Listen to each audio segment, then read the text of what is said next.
pamusoro iyi nokuchingamidzai zvekare kuchirongwa tsika dzevatema. Muchirongwa chanhasi tiri kuda kutaura pamusoro pegwenzi rinodzinga mhepo kana rinodzinga mweya yakaipa. Gwenzi randakabata iri igwenzi rinozikanwa nevanhu vakawanda zvikuru. Igwenzi rinotaurwa pamusoro paro nevanhu vakawanda. Igwenzi rinodaidzwa kuti Mufandichimuka. Gwenzi iri igwenzi rinoshandiswa nekureswa kushandiswa zvekare. Pane vanoreswa kushandisa gwenzi iri, pane vanokwanisawo kurishandisawo zvakanaka. Gwenzi iri rinoshanda zvakawanda, harishandi chinhu chimwe chete.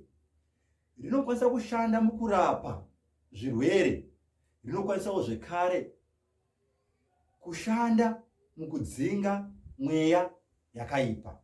Ndogwenzi rinonzi Mufandichimuka.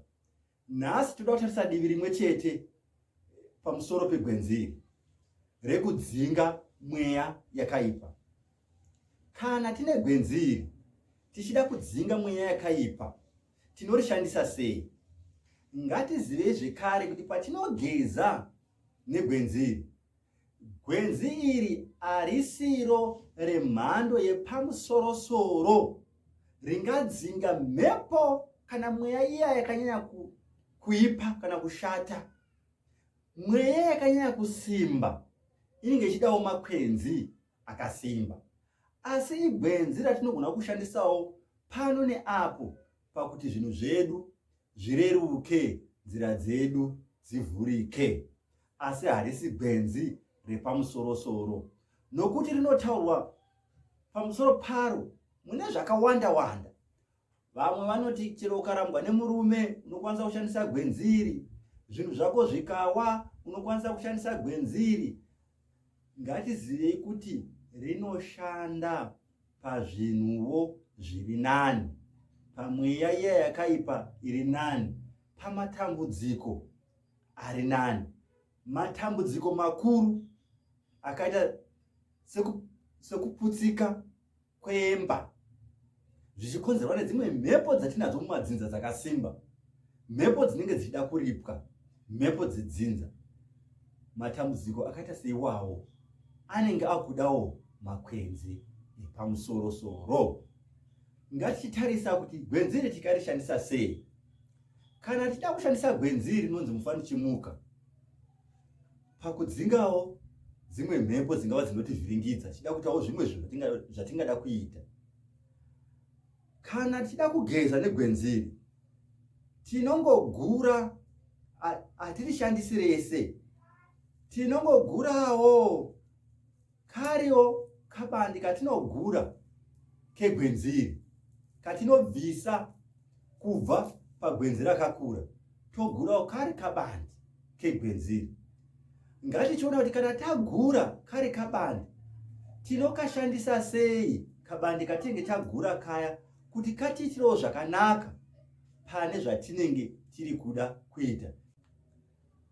Tagura zvedu chatinenge tagura chiya, tinochitora tochiisa mumvura chakadaro.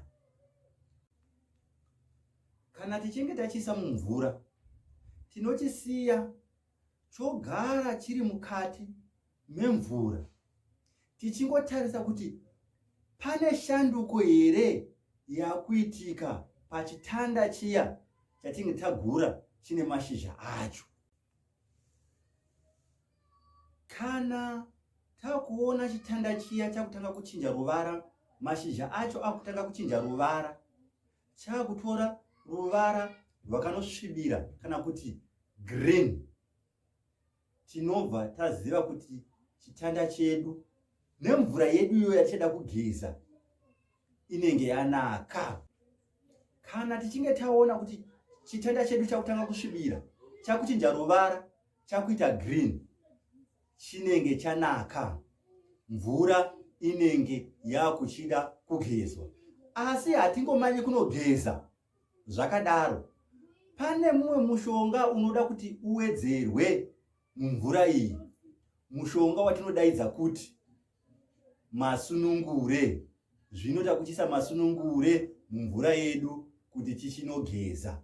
Kana zvadai takuchitora mvura yedu iya tonogeza chitanda ichocho chasvibira chava green chirimo nemushonga watinenge tawedzera masunungure urimo.